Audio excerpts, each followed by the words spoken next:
அரசியல்வாதி ஒருவர் தேர்தலில் நின்று தோற்று போனால் அந்த தேர்தல் தொகுதி மக்களை எதிரியாகவே பார்ப்பது வழக்கம். ஆனால் இலங்கையில் 1947 ஆண்டு முதல் பாராளுமன்ற தேர்தல் நடக்க ஒருவர் அம்பாறை மாவட்டம் பொத்துவில் தேர்தல் தொகுதியில் போட்டியிட்டு அம்மக்களால் தோற்கடிக்கப்பட இந்த தொகுதி மக்கள் தோற்கடித்தார்களோ அந்த தொகுதியிலேயே பின்னாளில் தமிழ் மொழி மூலத்தில் பயிற்சி பெற அரசாங்க ஆசிரியர் பயிற்சி கல்லூரியை அட்டாளச்சேனை பிரதேசத்தில் நிறுவியது யார் தெரியுமா? கொழும்பில் நமக்கு வளவு இருந்தால் நாம் என்ன செய்வோம்? அந்த வளவில் வீடு கட்டி வாடகைக்கு கொடுப்போம் இல்லையா? ஆனால் இவர் என்ன செய்தார் தெரியுமா? கொழும்பில் இருந்த தனது சொந்த நிலத்தில் இலங்கையின் முதல் முஸ்லிம் பெண்களுக்கான ஆங்கில மொழி பாடசாலையான கொழும்பு முஸ்லிம் லேடிஸ் காலேஜை 1946 ஆண்டு நிறுவி கல்வியில் பின்தங்கி நின்ற முஸ்லிம் பெண்களை உயர்த்திவிட்டார். யாரும் இல்ல அவர். பள்ளி வாயில்களோடு மட்டும் நின்று போன முஸ்லிம் மௌலவிமார்களின் திறமைக்கு மதிப்பு கொடுக்க மௌலவி ஆசிரியர் என்ற திட்டம் கொண்டு வந்து மௌலவிமார்களை எல்லாம் அரசாங்க ஆசிரியர்களாக மாற்றிய இலங்கை முஸ்லிம்களின் முடிசூடா மன்னன் சர் ராசிக் ஃபரீத் அவங்க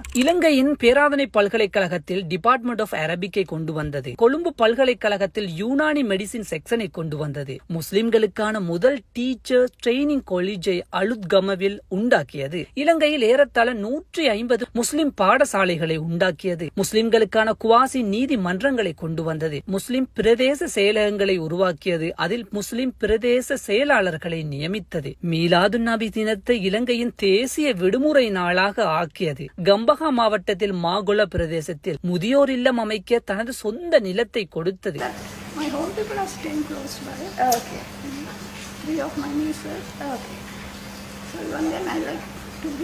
புலமை பரிசில் மூலம் பாகிஸ்தான் போன்ற நாடுகளுக்கு மேற்படிப்பு படிக்க தகமை உள்ளவர்களை அனுப்பியது. முஸ்லிம் பெண்கள் மருத்துவம் பொறியியல் துறையில் கற்க உதவியது. கொழும்பு மாநகரில் மகப்பேறு இல்லங்கள் மற்றும் முஸ்லிம்கள் அதிகமாக வாழும் கிராமப்புறங்களில் மருத்துவமனைகளை நிறுவியது. இவை எல்லாவற்றுக்கும் ஒரு படி மேல் போய் கொழும்பில் ஆங்கிலேயருக்கு சொந்தமாக இருந்த எரிவாயு நிறுவனத்துடன் வாதிட்டு கொழும்பு மாநகரில் மின்சாரத்தை ஒளிரச் செய்தது என்று சர் ராசிக் ஃபரீத் அவர்களின் சேவையை அளக்கவே முடியாது.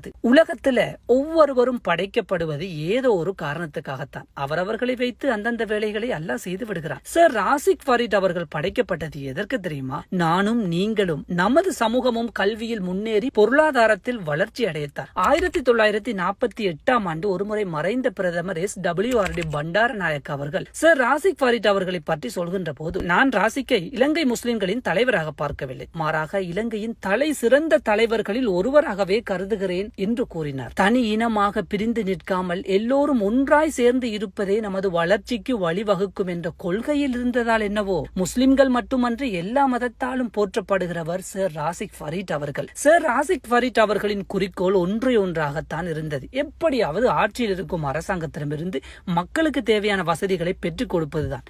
அதில் அவர் வெற்றியும் கண்டார். இதையெல்லாம் தவிர்த்து நான் இந்த வீடியோவை சர் ராசிக் ஃபரீத் அவங்களுக்காக இட காரணம் என்ன தெரியுமா? இலங்கைக்கு பிரித்தானிய அரசாங்கம் 1948 ஆண்டு சுதந்திரம் கொடுக்க விரும்பிய போது சர் ராசிக் ஃபரீத் அவர்கள் முஸ்லிம் சமூகத்தை நோக்கி என்ன சொன்னார் தெரியுமா? நாம் முஸ்லிம்கள் நமது சுயநலத்தை பற்றி சிந்திக்க வேண்டாம். நாங்கள் பெரும்பான்மை சமூகத்துடன் கைகோர்த்து சுதந்திரம் வேண்டும் என்று கூறுகிறோம். இலங்கைக்கு சுதந்திரம் வேண்டும். நாட்டு மக்கள் சமூகமாக பிரிந்து நின்றால் வெள்ளையனுக்கு சந்தோஷம் கொடுக்கும் என்பதை அந்நேரம் சூசகமாக சொல்லி முடித்தார் சர் ராசிக் ஃபரீத் அவர்கள். 1984 ஆண்டு வஃபாத்தான சர் ராசிக் ஃபரீத் அவர்களின் நினைவாக 1988 ஆண்டு மே மாதம் 22ஆம் தேதி முத்திரை வெளியிடப்பட்டு அவருக்கு கௌரவம் வழங்கப்பட்டது. நாம மௌத்தான பிறகும் நமக்கு நன்மை தரக்கூடியது நாம் உயிருடன் இருக்கும் போது செய்துவிட்டு சென்ற நிலையான தர்மமே. அதை இஸ்லாத்தில் சதகத்துல் ஜாரியா என்று சொல்லுவாங்க. அதில் பூரண நம்பிக்கை கொண்டதால் என்னவோ சர் ராசிக் ஃபரீத் அவங்க நமக்கு செய்துவிட்டு சென்றதெல்லாம்